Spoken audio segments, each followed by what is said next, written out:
Hello guys, welcome back to my channel. Welcome back to Varalakshmi వ్రతం ప్రసాదాలు recipe series. ఈరోజు కమ్మటి పరమాన్నం, బెల్లం పరమాన్నం ఎలా చేయాలో చూద్దాము. పాలు విరగకుండా, తొందరగా చిక్కబడకుండా సింపుల్గా ఎలా చేయాలో చూద్దామా. పరమాన్నం అంటే ఒక్కొక్క స్టైల్లో చేస్తారు, కానీ ఇది అసలైంది మనకి చిన్నప్పటి నుంచి చేసుకునే మన నానమ్మల పద్ధతి అనమాట. ఇప్పుడు దీనికోసం అయితే బౌల్ తీసేసుకొని దీంట్లోకి ఒక కప్పు వరకు బియ్యాన్ని ముందే ఒక 10 నుంచి 15 నిమిషాల వరకు నానబెట్టుకోవాలి. ఒకసారి కడిగిన తర్వాత ఒక గ్లాస్ వరకు వాటర్ వేసి ఒక 15 నిమిషాలు అయితే పక్కన పెట్టేసుకోవాలి. ఇలా నానబెట్టుకోవడం వల్ల బియ్యం వండేటప్పుడు తొందరగా ఉడికిపోతుంది. ఇప్పుడైతే స్టవ్ పైన గిన్నె పెట్టేసుకొని దీంట్లోకి నేను ఒక కప్పు వరకు చిక్కటి పాలను అయితే యాడ్ చేస్తున్నాను. నేను చిక్కటి పాలు యాడ్ చేస్తాను కాబట్టి 2 కప్పుల వరకు నీళ్ళని అయితే తీసుకుంటున్నాను. వీటిని అయితే మనం బాగా మరిగించుకోవాలి. ఇలా మరుగుతున్నప్పుడే మనం ముందు నానబెట్టుకున్న బియ్యాన్ని దీంట్లోకి యాడ్ చేసుకోవాలి.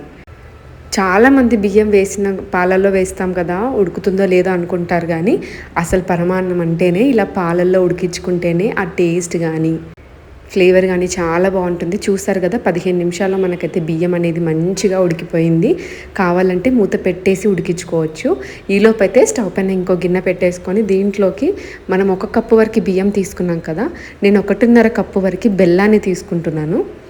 మనం ఈ కన్సిస్టెన్సీ తీసుకుంటే మనకి స్వీట్నెస్ అనేది ఎక్కువ లేకుండా తక్కువ లేకుండా కరెక్ట్గా వస్తుంది. ఇప్పుడు దీంట్లోకి 1/2 కప్పు వాటర్ యాడ్ చేసుకున్న తర్వాత నేను మిగతా సగం కప్పు బెల్లాన్ని కూడా యాడ్ చేశాను. మనం దీనికి బెల్లం పాకం చేయాల్సిన అవసరం ఏం లేదు, మనకు బెల్లం కరిగితే సరిపోతుంది. నేను ఇంకొక 1/2 కప్పు వాటర్ యాడ్ చేసేసుకొని సిమ్లో పెట్టే మనం దీన్ని బెల్లం అంతా కూడా కరిగేంత వరకు కలుపుకోవాలి. ఇప్పుడైతే మనకి బెల్లం అయితే కరిగిపోయింది. ఇప్పుడు స్టవ్ ఆఫ్ చేసేసుకొని ఇక్కడ బియ్యం కూడా మనకి మొత్తం ఉడికిపోయింది.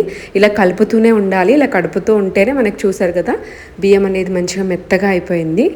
స్టవ్ ఆఫ్ చేసేసుకొని ఇలా మొత్తాన్ని మంచిగా కలుపుకోవాలి. ఇప్పుడు ఇలా కలుపుకున్న దాంట్లోకి బెల్లాన్ని కరిగిచ్చి పెట్టుకున్నాం కదా, దాన్ని ఇలా మనం టీ స్ట్రైనర్తో ఫిల్టర్ చేసి దీంట్లోకి అయితే మనం తీసుకోవాలి. ఇలా మనం స్టవ్ ఆఫ్ చేసి తీసుకోవడం వల్ల ఇక్కడ ఈ గ్యాప్లో పాలు విరగకుండా ఉంటుంది. చూసారు కదా, మనకి కన్సిస్టెన్సీ అనేది ఇలా ఉండాలి.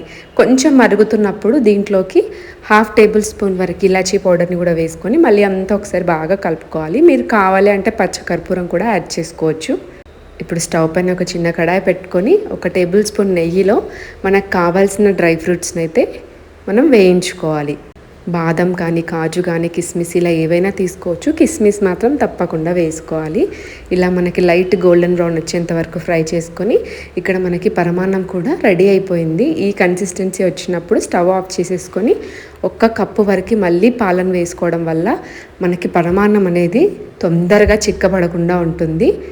పాలు వేసుకున్న తర్వాత మనం స్టవ్ ఆఫ్ చేసేసుకొని ఇక్కడ ముందు ఫ్రై చేసి పెట్టుకున్న డ్రై ఫ్రూట్స్ని కూడా దీంట్లో యాడ్ చేసుకొని ఒక్కసారి కలిపేసుకుంటే పరమాన్నం రెడీ అయిపోయింది. చాలా సింపుల్ కదా చేయడం. ఇప్పుడు మనం దీంట్ని సర్వ్ చేసేసుకోవచ్చు. ఒక్కసారి ఇలా నేను చూపించిన ఈ మెజర్మెంట్స్తో ట్రై చేయండి. అసలు వంట రాని వాళ్ళు కూడా అంత పర్ఫెక్ట్గా చేయగలుగుతారు. అంత బాగుంటుంది టేస్ట్ అయితే. ముఖ్యంగా ఆ స్వీట్నెస్ కానీ ఆ టెక్స్చర్ కానీ కరెక్ట్గా వస్తుంది. నెక్స్ట్ టైం ట్రై చేసినప్పుడైతే ఈ వీడియోని ఫాలో అవ్వడం అస్సలు మర్చిపోకండి. చూసారు కదా, బెల్లం పరమాన్నం అయితే రెడీ అయిపోయింది. బెల్లం పరమాన్నం అంటేనే బెల్లం అనేది కొంచెం ఎక్కువగానే వేసుకోవాలి. పండుగప్పుడే కదా మనం ఆ మాత్రం స్వీట్నెస్ తినేది. సో అలా అప్పుడప్పుడు పర్లేదు. ఇప్పుడైతే మనకు అమ్మవారికి పెట్టడానికి అయితే ప్రసాదం రెడీ అయిపోయింది. ఐ హోప్ మీకు అందరికీ వీడియో నచ్చిందని అనుకుంటున్నాను. ట్రై చేసిన తర్వాత ఎలా వచ్చిందనేది కామెంట్స్లో మెన్షన్ చేయడం అస్సలు మర్చిపోకండి.